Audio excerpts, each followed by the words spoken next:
আসসালামু আলাইকুম গাইস। তো আজকে ফুফাতো বোনের বাসায় আসছি, আর আসার সাথে সাথে এত বড় বলে আমাকে একটা ভাপা পিঠা দিছে, গরম গরম ভাপা পিঠাটা এত তুলতুলে।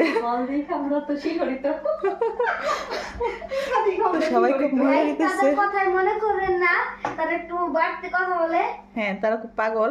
পাবনা থেকে ই পাইছে, সারা পাইছে আজকেই। আমরা পাগল না কেন পাগল গাইছি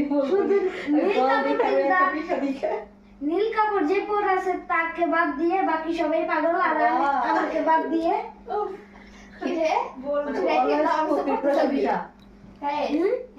বছরের প্রথম পিঠা খাচ্ছি শীতের।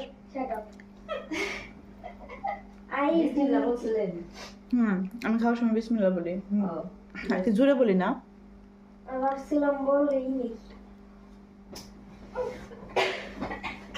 খুব ঈদে কোনো সময় অপমান করবো না, সেটা করা যাবে না, সেটা করা যাবে না। অনেক টেস্টি, অনেক মজা।